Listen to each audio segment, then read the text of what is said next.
Hello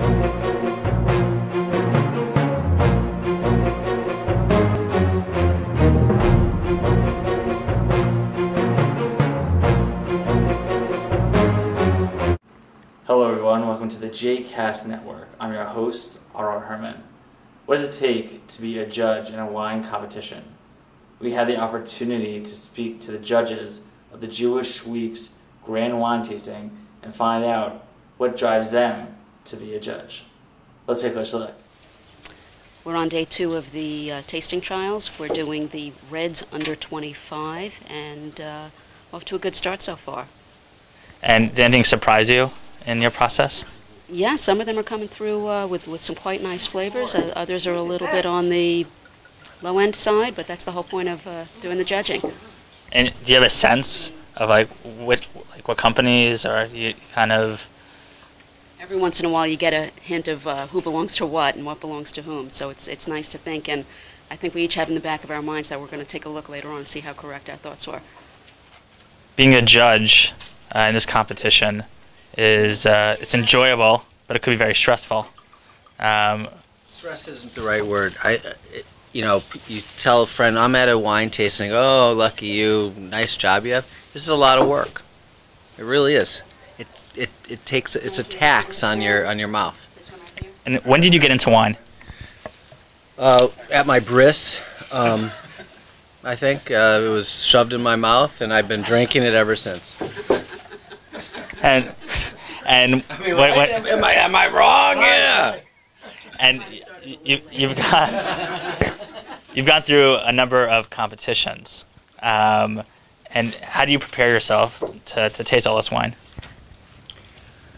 Well, it's like building for a marathon. You go home and you drink really as much as you can till you pass out, and you just keep drinking and drinking and drinking.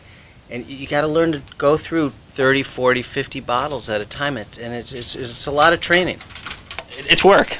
It's work. Like I said, it's a marathon. We're in the middle of the marathon. We haven't even hit Heartbreak Hill here yet, And today is the toughest day. This is actually more like the French cycle thing, where it's multi-day.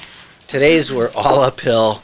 It's a grueling day because this is the reds under $25, and there's a lot of them. And some of them are not so good. And what makes a wine good? Well, that's a tough question. Somewhere in the Talmud is the answer, and I don't know it. First of all, this is a very subjective sport, if you will, right? What I like, you might not like, or Yossie might not like, or might not like. So we all have different opinions because it's really a subjective thing. So we're putting our scores down. We'll take an average, and then it's really an average of a bunch of subjective opinions. However, one's hoping that as someone who's drunk as much as I have, and as much as we all have, that we're getting some opinions in subjectivity, though, that's based on some level of discretion. You are a judge in this competition. Yep. And how hard is it for you?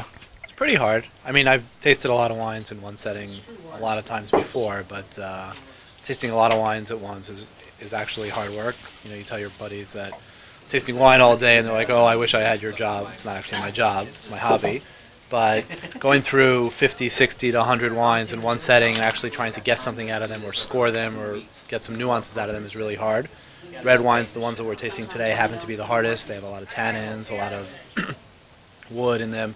That just makes it harder, and after 20 wines, your mouth is really swollen and dry, and you got to take a break and really pace yourself, and it really takes, I guess, experience to be able to do that in one setting. And tell us a little bit about the scoring. Like, how do you decide? So, I mean, we're scoring the wines on the 100-point system, sometimes known as the Robert Parker system.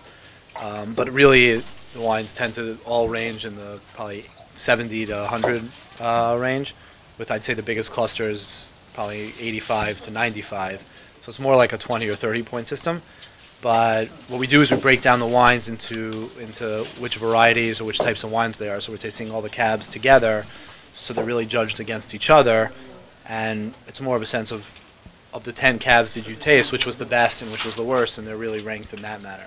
So scoring really presents a way of saying, hey, this is the best cab that we tasted, or this is the best Merlot that we tasted, or something like that. And how do you get picked? How do you get picked? Yeah. Well, you have to taste good. You have to have, I mean, there are a lot of components that go into a wine. I mean, a lot of it's subjective. Different people have different palates.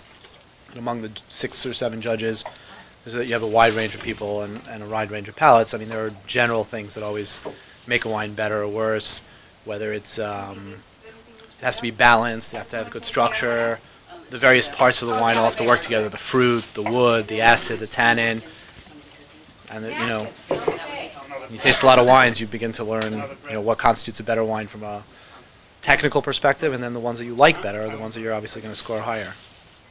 What's your process? The process is evaluating based on what I'm tasting, and every wine has its own unique flavor and taste, and it's just comparing and contrasting one to another. And when you're doing this tastings, what are you looking for in a wine? With red wines, you're looking really for the tannins, the mouthfeel, the sugar, just bringing all the components together. If it's too tannic, or if it's too sweet or too much fruit forward, you know, it wouldn't be a classic, you know, really put together wine. So it's kind of bringing all those flavors and all those component parts together. And you know, you go through many glasses of wine. How do you stay sober? Yeah, am I sober right now? Wait a second. Just, you know, it's about enjoying it and tasting the wines, and spitting a lot, as you can see. So it's a lot of fun.